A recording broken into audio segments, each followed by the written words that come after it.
Amados irmãos, amadas irmãs, um bom dia para todos nós, uma excelente manhã de domingo, meus irmãos.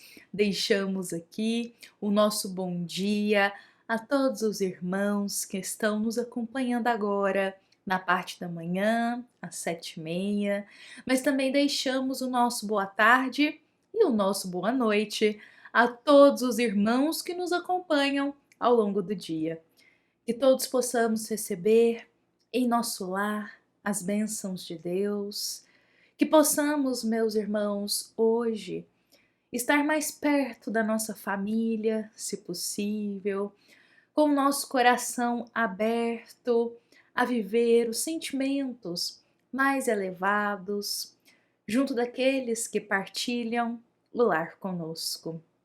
Meus amados irmãos, estamos aqui iniciando o nosso evangelho diário. Mas, meus irmãos, nós estamos também finalizando daqui a alguns dias mais um ano da nossa jornada terrena. Meus irmãos, em poucos dias já estaremos finalizando o mês de dezembro. E é um momento muito oportuno para todos nós pensarmos como foi este ano na nossa jornada terrena. Como foram os nossos meses ao longo de mais um ano de vida na face da Terra. Lembremos lá do primeiro mês do ano, mês de janeiro. Geralmente a gente começa o ano com muitas metas, muitos desejos do que gostaríamos de conquistar e cumprir neste ano que inicia. Acredito que muitos de nós, quando iniciou o mês de janeiro de 2023, fez muitos planos e metas. E nada de errado com isso, porque é muito bom nós fazermos, meus irmãos, planos que desejamos cumprir, metas para alcançar. Mas a questão que eu estou partilhando aqui, para a gente refletir hoje, é que geralmente nós fazemos planos apenas materialmente. Nós não fazemos planos para o nosso espírito também. Em que sentido eu estou dizendo? Quando chega janeiro, quantos de nós realmente pensa assim? Olha, está começando um novo ano, junto das minhas metas da vida material, gostaria também de fazer metas para a minha vida espiritual.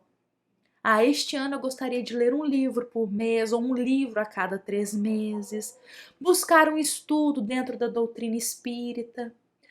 Quantos estudos temos online, de grupos que se reúnem de forma online para estudar o Evangelho, ou algum livro, alguma obra em específico, ou para estudar o livro dos Espíritos.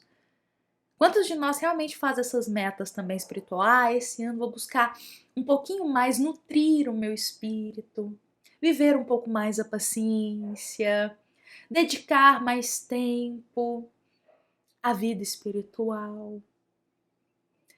Meus irmãos, que nesse novo ano, que daqui a alguns dias nós chegaremos já nele, com a bênção de Deus, possamos também fazer essas metas para cuidar do nosso espírito. E não só isso, que neste finalzinho de ano possamos encerrar o 2023 mais ricos espiritualmente do que quando a gente começou lá em janeiro. Mais ricos de sentimentos nobres, de virtudes, de pensamentos mais elevados, de frutos no caminho do bem. Que possamos, esse é o nosso desejo, que todos nós possamos encerrar este ano com conquistas do tesouro eterno da vida, conquistas espirituais maiores do que quando a gente estava lá iniciando este ano, e que também no próximo ano que está para chegar, que possamos fazer metas também para cuidar do nosso espírito, dedicar mais tempo também para cuidar do nosso coração. Bom, meus amados irmãos, são com essas palavras que nós iremos começar hoje a nossa reflexão, o nosso encontro. Sejam todos muito bem-vindos, meus irmãos. É com muita alegria que estamos aqui juntos como uma grande família para refletirmos a obra 50 anos depois, unindo com uma passagem do Evangelho segundo o Espiritismo. E eu já digo que hoje não apenas o Evangelho segundo o Espiritismo estará conosco, mas também o Livro dos Espíritos. Meus amados irmãos, hoje nós iremos encerrar realmente o primeiro capítulo da segunda parte da obra. Amanhã já começaremos o capítulo 2. Meus amados irmãos, lembremos aqui, vamos retornar para a nossa história. Lembremos, meus irmãos, que ontem nós encerramos de uma forma que nos deixou um pouco curiosos, não é mesmo? Qual será que foi o recado que o espírito Nestório partilhou com Célia? Vamos fazer aqui, retornar o cenário ao contexto que estava para a gente relembrar um pouquinho. Ontem nós refletimos o desencarne de Quinéio. E no momento do desencarne de Quinéio, Célia, a tua neta, estava com ele, ao lado da cama, segurando as mãos dele, e numa oração muito fervorosa, pedindo a Jesus que iluminasse o teu avô neste momento da partida. Nesse momento, o espírito Nestório adentrará ali no quarto. E Célia irá conseguir ver este espírito, Nestório. E Nestório irá buscar Quinéio para o retorno à verdadeira vida, que é a vida espiritual. Neste instante que Célia enxerga Nestório, ela vê como se fosse um vulto passando no quarto. Mas ela consegue depois enxergar mais detalhado ele. E nela surge uma ansiedade muito grande de questionar para Nestório aonde está Ciro. Porque, ora, se Nestório e Ciro desencarnaram ao mesmo tempo, no mesmo dia, e ela estava vendo Nestório ali em espírito, aonde estaria Ciro? Meus irmãos, neste momento, Nestório irá se aproximar de Célia. E através do pensamento, da sintonia do pensamento, ele irá dizer um recado para ela. E esse recado nós encontramos na página 150 desta versão aqui da obra. Os irmãos que desejarem acompanhar, ele dirá: filha, Ciro já veio e você o verá em breve. Acalma o teu coração e guarda a tua fé sem desdenhar do sacrifício. Adeus. E junto de alguns amigos desvelados, aqui viemos buscar o coração de um justo. Este é o recado de Nestório. E é um recado muito interessante para todos nós, porque olha o que ele nos diz. Filha, dizendo para Célia, o Ciro já veio. E em breve você o verá. O que será que vai acontecer? Ou será que Célia que vai encontrar com ele lá no plano espiritual? Eu vou deixar essas perguntas no ar para todos nós, para a gente não dar um passo maior que a perna e já contar o que vai acontecer daqui a alguns capítulos. Então eu vou deixar essas 3 dúvidas no ar para todos nós. Quando Nestório diz para a gente que Ciro já veio e em breve Célia encontrará com ele, nós temos aí 3 opções. Será que Ciro já reencarnou e Célia vai encontrar ele de alguma forma? Será que Célia, então, ela vai retornar para a vida espiritual e aí sim ela vai encontrar com o espírito de Ciro? Porque ele diz, acalma o teu coração e a tua fé sem desdenhar o momento do sacrifício. E quando esses espíritos na história dizem essa frase, a gente já sabe que vem uma provação e muito grande. Então, será que Célia vai chegar o momento dela, da partida para o mundo espiritual, e ela reencontrará com Ciro? Ou a terceira opção, será que Ciro apenas em espírito estaria por ali? Hoje eu não vou destinar a resposta, e se é uma dessas respostas, para todos nós. Porque senão nós iremos adentrar lá nos próximos capítulos desta obra. A gente vai dar um passo maior que a perna, vai pular alguns acontecimentos, E como estamos indo na sequência do livro, vale a pena nós mantermos aí essa dúvida. Eu gostaria até de convidar nesse momento a todos os irmãos que estão aqui, a nossa grande família, 50 anos depois. Meus irmãos, o que vocês acham desse momento? Que todos possam partilhar aqui nos comentários conosco. O que vocês acham que vai acontecer então neste momento? Por que será que Nestório partilhou aqui essas palavras, avisando que Ciro vai chegar e que Célia vai encontrar com ele em breve? Gostaria de ver também a opinião, partilhar aqui nesse momento junto a opinião de todos. O que meus irmãos que acompanham aqui diariamente estão achando desse momento? Fato é, meus irmãos, que após ele retornar para a vida espiritual, o palácio irá enfrentar dias muito difíceis de um luto muito profundo. Só que neste momento, Euvídio, ele mal sabia da situação do pai dele. Euvídio estava longe, e nós veremos isso amanhã. Então ele vai ser avisado que o pai dele desencarnou. Enquanto isso, no palácio, todos que ali estavam viveram um luto, e Emmanuel enfatiza isso pra gente, muito profundo. O que é natural, meus irmãos. O que é muito natural.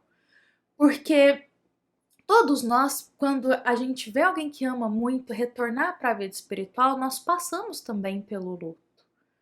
O luto é aquele momento que iremos nos resguardar, que iremos nos fechar um pouquinho para tentar digerir essa dor da despedida daqueles que amamos.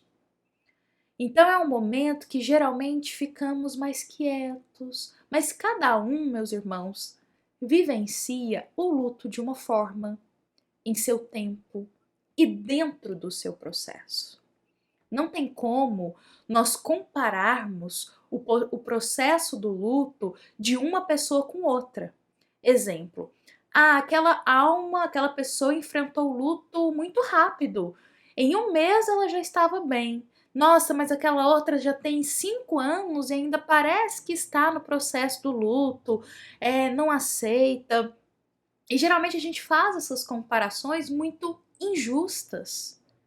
Porque não tem nada de errado, meus irmãos, em cada um de nós enfrentar o processo do luto em tempos diferentes. Haverá irmãos que, às vezes, em meses conseguirão ali retornar, recriar, na verdade, a rotina que tinham na vida. Outros irão demorar anos para isso, irão ter progressos a passos menores, mas terão. Às vezes chorava todos os dias, depois já começa a chorar uma vez ou outra, e aí depois apenas quando se lembra, são progressos. Então eu gostaria muito de partilhar uma visão um pouquinho mais delicada e de compaixão para aqueles que estão próximos de nós enfrentando um luto.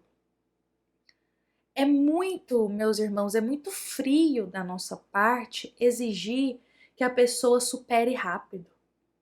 Que ela já queira trocar de roupa e começar a sair no outro dia, que ela já doe ou reforme o quarto daquele que partiu, ou doe as roupas, doe as coisas rapidamente. É muita frieza de um coração cobrar que o outro supere rapidamente a partida daquele que tanto ama. E eu digo que é muita frieza porque cada um de nós tem o seu tempo. Porque tem algo que a gente não pensa. Aqueles que ficam, a mãe que fica, o filho que fica, o pai, os irmãos que ficam, diante daqueles que ama muito e retornaram para a vida espiritual, são almas que precisarão refazer a vida deles. Eles tinham uma rotina junto, passavam momentos juntos e agora falta alguém dentro da casa. E vão precisar refazer a rotina, recriar. Uma rotina às vezes de 20 anos que estavam acostumados, de repente se corta, não tem mais. Então vão precisar refazer, recriar. E isso leva tempo. Não adianta quem está de fora, eu digo, cobrar rapidez para enfrentar esse momento do outro. Leva tempo. É muito digno as pessoas que se aproximam como grandes amigas para dar apoio, para tentar ajudar aquela pessoa dia após dia. Mas que as nossas palavras possam ser de esperança, de consolação, e não palavras de cobrança para esse irmão, nesse momento, o irmão que enfrenta o luto. Eu estou partilhando toda essa visão porque o palácio, aqui fala, ele ficou em luto. As pessoas que estavam ali ficou em luto pela partida do Quinéio. E isso faz parte. Eu digo que até mesmo nós, espíritas, quando alguém que a gente ama muito, a gente também sente. Porque ser espírita e saber da eternidade da vida não significa que não sofreremos com o retorno para a pátria espiritual daqueles que amamos. Nós compreendemos que a vida é eterna, mas o nosso coração também sente a partida. Temos também ter compaixão para conosco. E bom, meus irmãos, hoje, para a gente refletir aqui esse momento, já que estamos aqui nesse tema, eu gostaria até de trazer para todos nós o capítulo 4 do Evangelho segundo o Espiritismo. O capítulo 4 que nos diz que é preciso, ninguém poderá ver o reino de Deus se não nascer de novo. É uma fala de Jesus isso. Uma fala do Cristo que nos afirma que precisamos passar por diversas existências, renascer na matéria, retornar para a pátria espiritual e fazer nesse ciclo para que possamos cada vez mais edificar o reino de Deus em nosso coração, crescer, nos desenvolver. Inclusive, lá no Livro dos Espíritos tem uma questão número 167. Nesta questão, nós teremos na obra Filosofia Espírita Miramês comentando a resposta desta questão do Livro dos Espíritos. E ele dirá para nós que cada corpo que o Espírito recebe na Terra é uma bênção de Deus em seu caminho, porque significa um degrau que sobe para a eternidade, sendo que ninguém regride. Então sempre estamos avançando para a nossa própria liberdade. Então a cada renascimento na Terra, temos também o nosso tempo de retornar para a pátria espiritual. E aqueles que amamos também têm o tempo deles. O tempo de cumprir o caminho aqui na Terra, de cumprir os deveres. E quando se cumpre, também chega o momento do retorno para a pátria espiritual. Mas lembremos que a vida é eterna. A vida, meus irmãos, nós somos espíritos imortais. A vida é eterna.